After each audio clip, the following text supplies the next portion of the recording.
pessoal, sejam todos bem-vindos a mais um episódio do Plantão Cast by Facene RN. Eu sou o professor Tiago Fernandes. E eu sou a professora Joelma Gomes e hoje estamos com uma convidada super especial, a professora e enfermeira Franciara Maria, que é especialista em centro cirúrgico e enfermagem do trabalho e está aqui para falarmos de um tema super especial, né? Estamos aqui a caráter, né, Tiago? Eu acho que eu faltei, eu não estava no grupo, não. Ele não olhou o grupo. Não olhei. E hoje iremos conversar sobre o Dezembro Vermelho, tá? Mas antes disso, temos uma super novidade para vocês, né, Tiago? Exatamente. E agora, pessoal, nós estamos no Spotify também, viu? Então você pode nos acompanhar de lá, né? Pode começar a nos seguir. Você pode, no seu carro, já nos acompanhar escutando os episódios do Plantão Cast by Facene RN. Isso, estamos trazendo episódios com temas diversos, cheio de informação, muita comunicação para que vocês estejam sempre informados sobre temas em alta. E por falar em temas em alta, né, nós convidamos a professora Franciara, que eu conheço ela como Manu. A longa história, né, Manu? Mas vamos chamar de Manu, que é muito estranho chamar de Franciara. Eu também acho.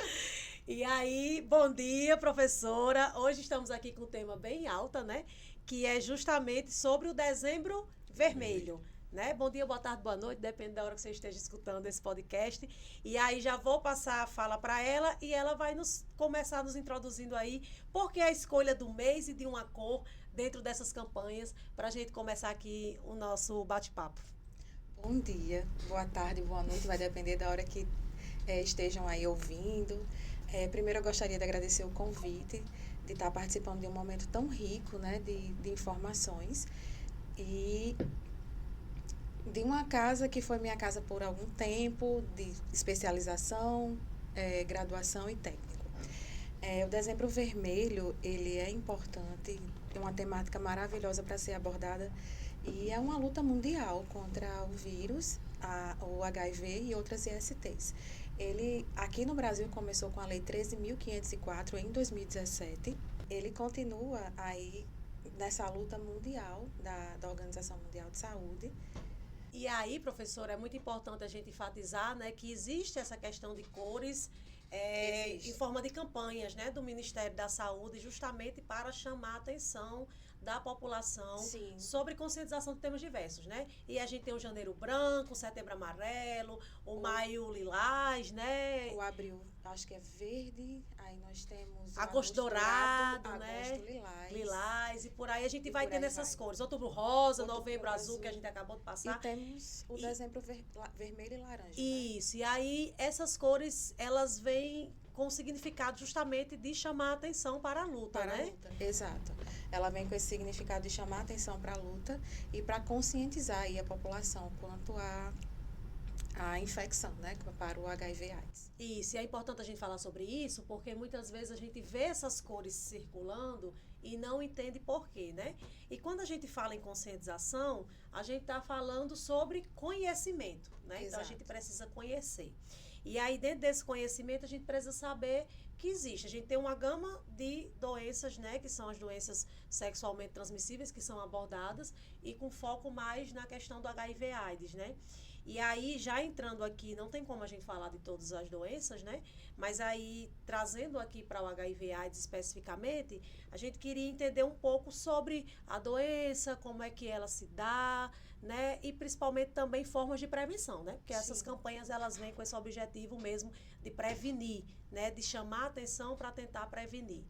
Como dizia minha avó, melhor prevenir do que remediar.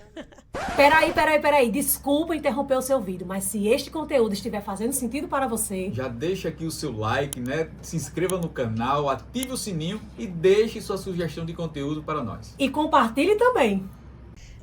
O HIV/AIDS e as outras ISTs, elas têm como foco de transmissão principalmente as relações sexuais, né? Tanto que tinha-se um estigma antes de ser uma infecção aí que era exclusivamente de pessoas homoafetivas. Porém, isso com o passar do tempo foi se desmistificando e hoje ela aí, infelizmente, acomete toda a população. Dos dados mais recentes que a gente tem, 70% dessas infecções, em média 70%, são em homens, sendo prevalência aí, né, na infecção por HIV.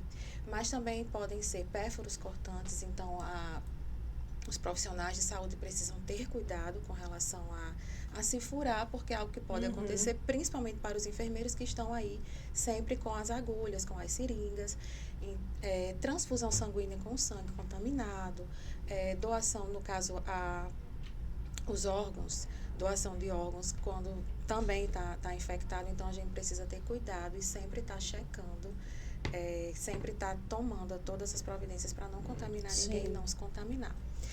Com relação à prevenção, o uso da camisinha, do preservativo de barreira de forma consciente, é uma das melhores formas de a gente prevenir.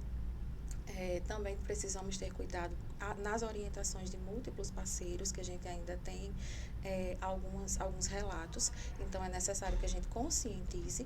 E temos também a profilaxia pré-exposição e a profilaxia pós-exposição.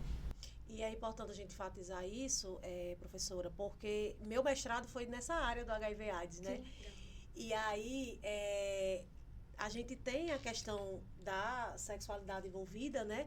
E muitas vezes a pessoa associa o uso da camisinha só à prevenção da gravidez, né? Exatamente. E aí vem a questão que é trabalhar a questão do coito interrompido, mas mesmo assim, esse contato, né, sem a camisinha, se você não conhece, né, o seu parceiro, ou até quando conhece, né, gente? Porque dentro da minha pesquisa de mestrado, eu me deparei com várias mulheres que tinham sido infectadas por questão de traições extraconjugais, né? E aí acabaram sendo infectadas. E aí é muito importante que a gente frise algo, né? Que inclusive foi até campanha do Ministério da Saúde um tempo, que a AIDS não tem cara. Né? Porque existe o estereótipo daquela pessoa muito magra, muito sofrida, né? E hoje em dia a gente já tem várias pessoas que fazem um tratamento adequado, que a gente depois vai entrar nesse assunto, e acaba que não tem cara, né? Exato. E inclusive a gente vem tendo uma mudança no perfil de infecção, né? Como você mesmo colocou, a gente tinha um perfil muito voltado para a questão da homoafetividade, principalmente entre homens, né? Pela questão do sexo anal e esse contato. Mas aí a gente teve uma mudança para a questão da terceira idade, né?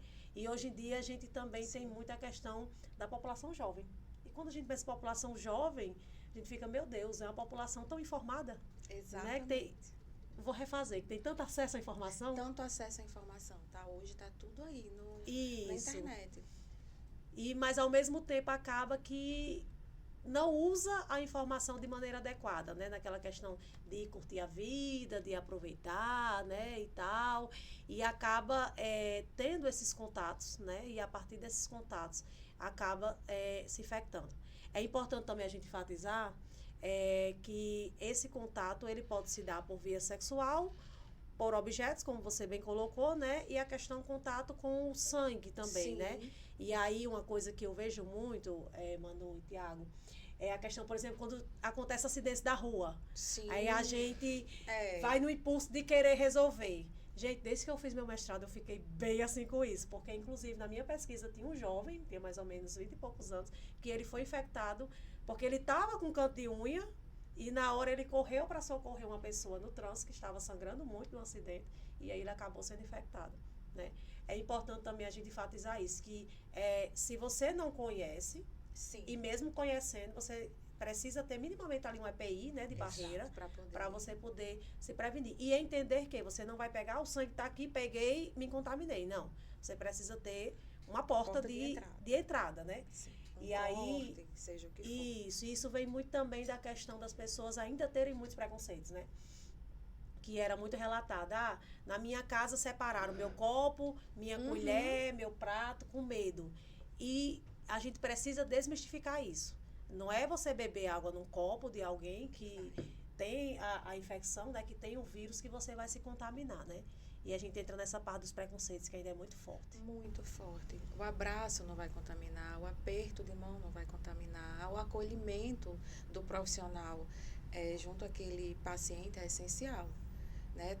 Entra até nos direitos que ele vem conquistando aí ao longo desses anos, que é importante que o profissional ele conheça e também passe para o paciente essa segurança e os direitos que ele tem aí frente à patologia, frente à doença. E aí... Uma coisa que me chama muita atenção é que a gente esclarece e fala muito para os alunos, né? Sim. Pelo cuidado com os EPIs quando eles vão para o campo Sim. de estágio, né? E aí o que a gente vê mais é aqueles crocs furados. Sim. O pessoal pode ser Perigosíssimo. estilosos, mas né, não é um EPI adequado. Não é, inclusive, eu já fui questionada se realmente uma seringa, uma agulha poderia cair naquele furo. E pode. Pode, com certeza, pode. Não é um. É um risco eminente. Né? Exato, é um risco iminente, exatamente. É porque fica aquela sensação de que nunca vai acontecer comigo, né? Mas acontece. Mas um dia acontece. Acontece. E aí, professora, já entrando aí nessa parte de tratamento, né? Nós temos diversas formas de tratamento. O Brasil, inclusive, é reconhecido, né, como Sim. o país que tem uma política pública mais avançada e que mais acolhe as pessoas que vivem com HIV/AIDS. E aí, dentro desse processo de tratamento, nós temos o que você colocou bem, né, que é a PrEP e a PEP, né? E aí, queria que você falasse um pouquinho sobre isso com a gente. A PEP, ela começou ali, salvo engano, em 1996. Me corrijam se eu estiver errada. Só que ela era para riscos, no caso dos profissionais. Depois, com o passar dos anos, ela começou aí na população que eram riscos que não eram relacionados ao trabalho. E aí, ela é uma profilaxia quando já se teve a exposição ao vírus. No caso, uma relação sexual desprotegida com uma pessoa que a gente não conhece, ou até mesmo um furo, né, na instituição em que se trabalha. Então, já houve esse risco, no caso, a exposição ao vírus, HIV. E o ideal é que o paciente procure a instituição de referência de 2 até 72 horas, é o recomendado, para se fazer o tratamento por 28 dias. E o ideal é que ele fique em acompanhamento com a instituição, com a equipe multi, ou seja, médicos, enfermeiros, porque pode ser uma medicação hepatotóxica. E aí ele pode ter algumas complicações hepáticas no fígado, e aí eu estou falando assim já para alcançar todos os públicos. E aí, o ideal é que ele seja acompanhado, só que não vai finalizar nos 28 dias, ele vai terminar o tratamento, mas é necessário que ele continue fazendo os exames para a gente ver se de fato funcionou. Exato. É como se fosse uma dose de ataque. Exatamente. Entendi. Então, é importante que vocês saibam disso, né? Tipo, teve uma relação sem proteção, teve contato com algum sangue, sofreu uma perfuração, e aí existe a suspeita, né? Exatamente. Então, é importante buscar o serviço, né? Aqui nós temos o Rafael Fernandes, né, em Mossoró. É importante buscar esse serviço para que se faça essa profilaxia. No caso do pérfuro cortante, o ideal é que o paciente acompanhe junto, né, professora? Lá para fazer os exames e tal, né? E aí, quando não se tem a possibilidade de levar esse paciente, como é que é feito o paciente ou o parceiro? Exato. Ele vai chegar na instituição. E outra coisa que eu queria enfatizar é que não tenham medo, não tenham vergonha de procurar a instituição. É necessário, não fiquem na dúvida, vá o quanto antes, porque a equipe está pronta para acolher, né? Sim. Vai dar entrada, vai fazer uma triagem com a enfermagem, e aí daí ele vai fazer os exames. Tem o resultado, se eu não me engano, de 1 a 2 horas, e dependendo do que, se ele já tinha, então no caso ele já tinha antes desse episódio, né? Porque já tinha adquirido o vírus um pouco antes. Caso dê negativo, ele retorna para fazer os exames com 3 meses, e ele vai ficar sendo acompanhado por esse primeiro ano, para ver se de fato houve a infecção. No caso de negativo, ele continua com o curso comum. E também tem a questão da medicação pré-exposição também, né? Que é a PrEP. Exatamente. Quando o paciente sabe que vai ter algum risco, isso é bem comum, na verdade, eu nem gosto de usar essa palavra, mas em pacientes que têm relações, que têm um relacionamento, inclusive um casamento com pessoas que é soro diferente. Então, um dos parceiros não tem AIDS ou HIV e o outro tem. Então, nesse caso, ele tem-se essa opção de fazer a profilaxia pré-exposição, que ele vai à instituição, vai adquirir a PrEP e vai tomando um comprimido por dia, né? No caso, por tempo aí indeterminado. Então pode, tipo assim, Exemplo, a pessoa é casada, X é casado com Y, e aí Y ele tem o vírus. Então, o Exato. X fica tomando como se fosse um medicamento contínuo. Exato. Ah. E tem também, que eu não vou lembrar, que é por demanda. Que aí ele vai tomar depois ele toma mais um comprimido e toma mais 2 comprimidos. Eu não vou lembrar o espaçamento agora de dias, mas tem essa por demanda também. E aí é importante enfatizar que na questão de mucosa vaginal, o ideal é que ele espere aí pelo menos uns 7 dias, que é a barreira, para ter aquela barreira de efetividade contra o vírus. Mas, de toda forma, o ideal mesmo, né? É utilizar o método de barreira. O método de barreira, o preservativo. Porque, tipo, essa medicação, ela é um paliativo, né? Uma tentativa de proteção que pode dar errado. Eu fico tentando aqui imaginar o mecanismo de ação desse medicamento, né? Sim. Enfim, porque uma pessoa com vírus vai, né, ter relação sexual com a que não tem. É muito interessante, né?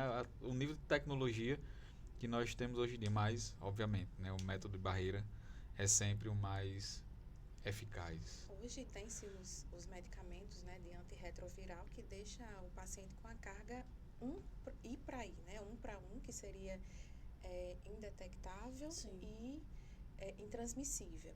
Então, ele fica com a carga viral baixa devido ao uso de medicamento, e aí ele fica ali praticamente não transmite. Né? Agora tem que estar com a carga viral bem baixinha. E aí não é porque que está com a carga viral baixa que você já vai parar de tomar o medicamento, né? Tem que permanecer de uso contínuo. E aí a professora também tocou num assunto importante, que é justamente essa questão de estar intransmissível, de estar com HIV, de estar com a AIDS. E aí as pessoas não entendem muito bem que existe uma diferença entre isso, né? Você pode ter o HIV e não ter a AIDS. Exatamente. Né? O HIV, ele leva a AIDS, né? Que é a síndrome da imunodeficiência adquirida, mas não necessariamente você ter o HIV, você vai ter a síndrome. E aí queria que você falasse essa diferença, professora, até para as pessoas entenderem, que as pessoas não entendem muito bem. Acham que, tipo assim, tem HIV, tem AIDS. Não. A AIDS, ela vai ser a forma um pouco mais severa quando o organismo, no caso, já está um pouco mais comprometido. O paciente pode, no caso, adquirir o vírus HIV e aí ficar de forma latente por alguns anos, inclusive, e aí vai debilitando esse organismo. Quando vira, no caso, quando o paciente já adquire a AIDS, é porque já está o organismo bem debilitado, e aí a gente chama que pode acontecer algumas infecções oportunistas, como, por exemplo, uma simples não é, né? No caso, uma pneumonia pode matar esse paciente, porque o HIV, ele vai atacar as células de defesa desse paciente. Sim. E aí ele vai debilitando dia a dia, até chegar um momento que ele vai realmente ficar com a imunidade bem comprometida e virar síndrome da imunodeficiência adquirida, no caso a AIDS, que já é uma forma bem mais grave. Existe uma fala de que a pessoa não chega ao óbito da AIDS, né? Exatamente. Mas em decorrência das outras infecções, né, oportunistas, justamente porque o vírus é interessante. Esse vírus, ele ataca as nossas defesas. Exato. E aí, se a gente não tem defesa circulando no nosso corpo, obviamente que fica uma porta aberta para outras doenças que seriam facilmente defendidas pelo nosso corpo. Como não tem as defesas, acaba se tornando um quadro bem mais grave. E é aí justamente que entra os antirretrovirais, né? Exato. Que uma grande problemática, uma grande dificuldade também é a adesão ao tratamento, porque realmente eles trazem muitos efeitos colaterais, né? É bem complexo você se manter naquele tratamento contínuo. Existe o preconceito, o medo, a vergonha de pegar essa medicação, e a pessoa vai deixando de tomar.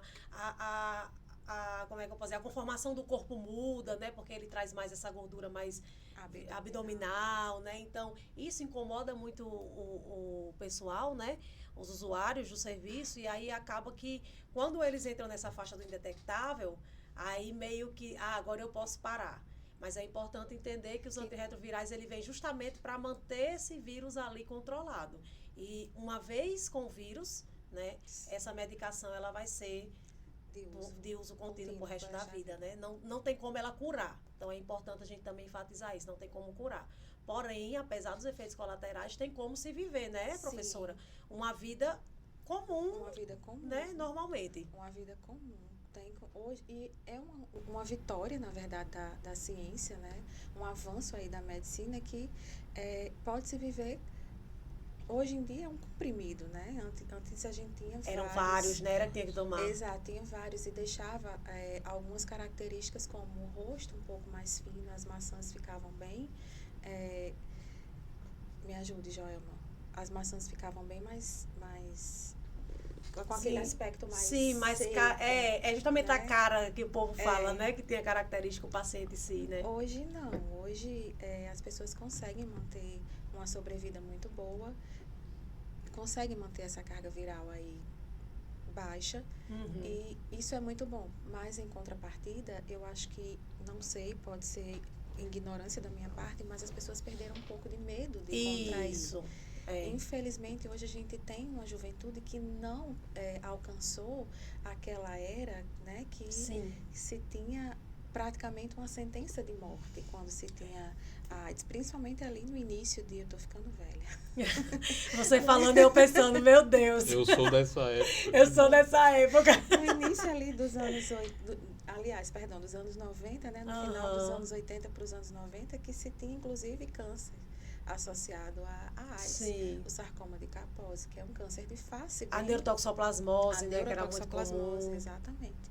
Que se tinha, e estava já num indicador bem alto, e a gente conseguiu ali praticamente zerar. A tuberculose também. Exatamente. Né? E hoje em dia a gente não vê muito. Não vê muito. E você tocou num assunto muito importante, Manu, porque a gente, quando circula aí pelas redes sociais, né, principalmente na plataforma do TikTok, a gente já se depara com muitos perfis de pessoas que são contaminadas pelo vírus, e aí algumas trazem conscientização, mas a maioria passa aquela sensação de que é muito fácil lidar com isso. E aí essa galera, de fato, mais jovem, acaba banalizando a complexidade da doença, né? Exato. Isso é muito preocupante. É muito preocupante. Eu vinha com esse questionamento, eu falo ou não falo, mas realmente é preocupante. É importante falar sobre. É preocupante porque perdeu esse medo. Sim. Consequentemente, tem as relações aí de forma desprotegida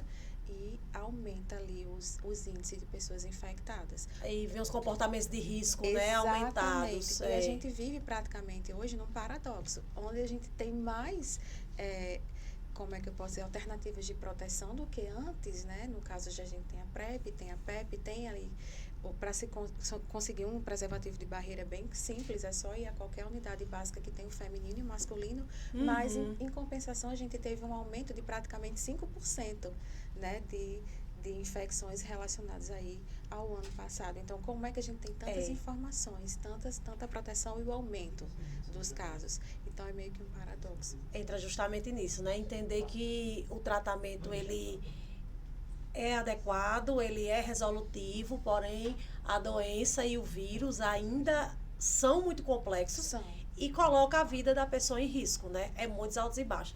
Porque até mesmo com a medicação, com o vírus indetectável, vem os efeitos colaterais, que também podem levar a algumas infecções oportunistas, né? Importante deixar isso ciente. Não é tipo assim, vou tomar esse comprimido, vou seguir minha vida normal para sempre. É uma vida ressignificada na realidade, né? É importante que os nossos jovens, né?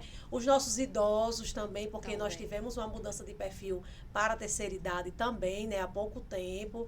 E aí, há pouco tempo que eu falo, há uns anos atrás, né? Se for olhar para a ciência, é pouco tempo. Vamos deixar assim. Deixar abaixo, né? Vamos deixar abaixo que é melhor.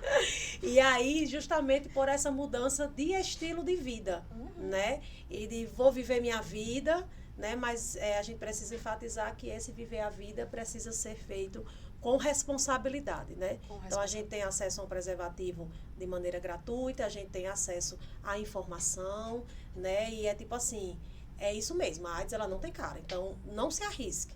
E uma vez diagnosticado, né? Já era. E aí eu queria também tocar no assunto, Manu, sobre a questão da mulher, né? Que tem o vírus e aí engravida, né, que é outra angústia, principalmente das mulheres, com relação a isso. Queria que você também falasse um pouquinho sobre. Esse ano, nós tivemos uma vitória que foi zerar a questão da transmissão vertical, né? Ah, que bacana. teve-se uma diminuição bem significativa em alguns estados e aí não se teve infecção vertical nesses estados. E aqui no Brasil foi muito importante. Isso dá graças ao pré-natal bem feito, o acompanhamento pré-natal pelo enfermeiro na unidade básica, que a gente faz alternado com as consultas médicas. E na primeira consulta, a gente já faz a captação dessa paciente para fazer os testes rápidos. Aí a gente já pode entrar na extensão, se me permitem, das outras infecções, como, por exemplo, sífilis e as hepatites, que a gente testa para B e C. Então, na unidade básica, dispõe do HIV-1, né, que é aquela testagem rápida. Se der indeterminado ou der positivo, a gente pode fazer o HIV-2, ainda na unidade básica. E aí, dependendo se um já der positivo, a gente já faz o encaminhamento dela para o hospital de referência e já vai tomando os cuidados necessários.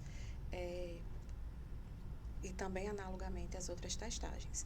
A gente faz esse acompanhamento, se der positivo, ela vai ser encaminhada, vai tentar fazer com essa carga viral, ela fique baixa, e o parto, o ideal é que seja por via cesárea.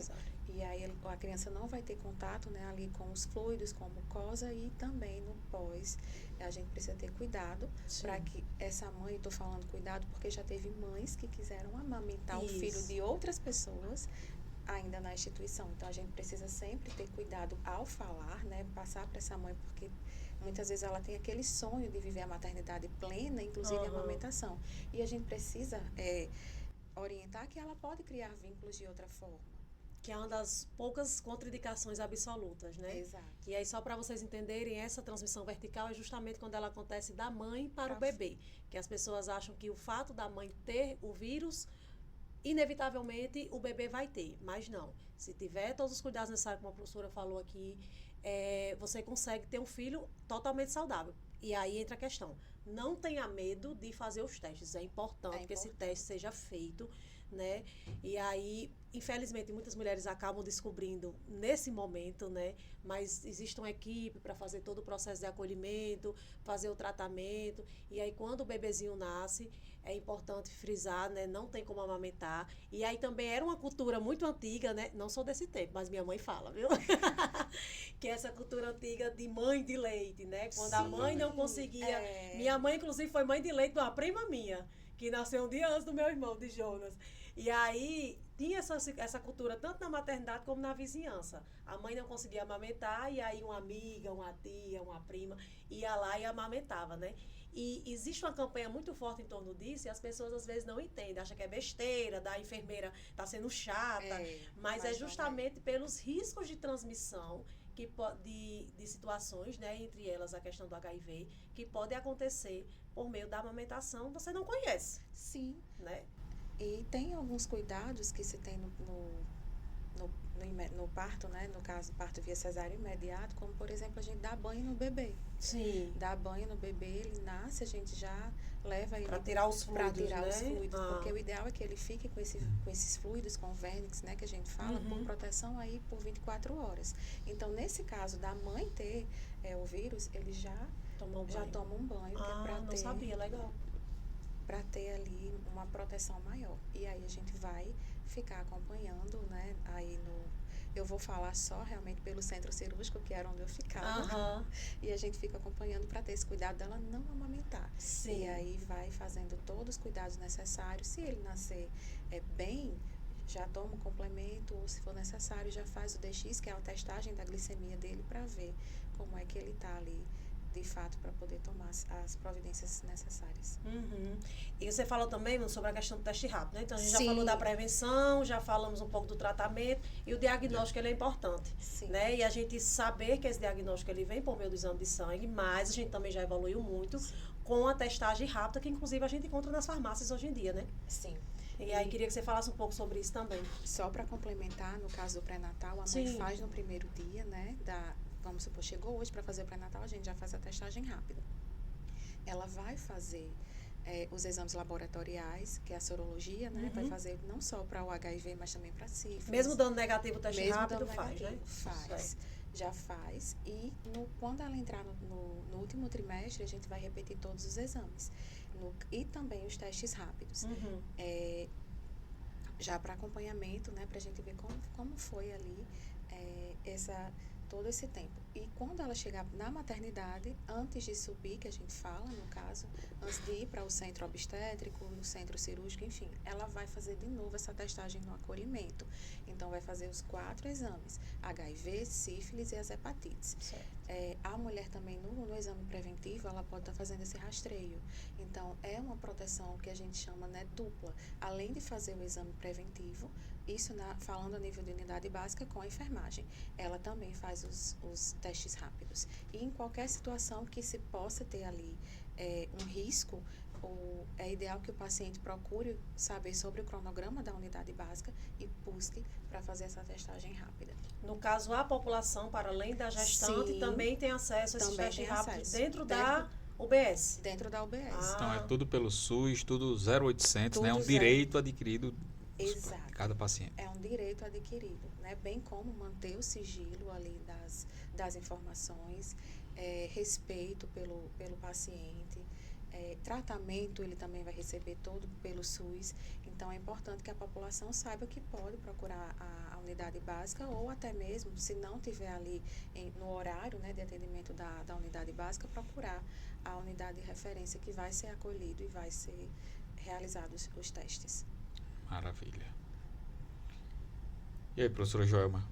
Eu estou contemplada, né? Eu acho que a gente falou sobre Muito formas de transmissão, sobre o tratamento, que é muito importante, né?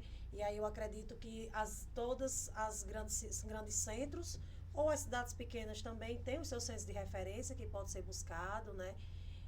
Falamos também sobre a questão de diagnóstico, né? De tratamento, diferença HIV/AIDS, na questão da gestante, na questão de se despertar e parar de pensar que viver a vida aí de qualquer jeito, loucamente, né? Sem buscar, de fato. E eu acho que, de fato, quando você falou uma coisa e me despertou, assim, eu acho que esse medo, ele era uma barreira. Era. Né? Hoje em dia, a gente perdeu, de fato, essa questão do medo.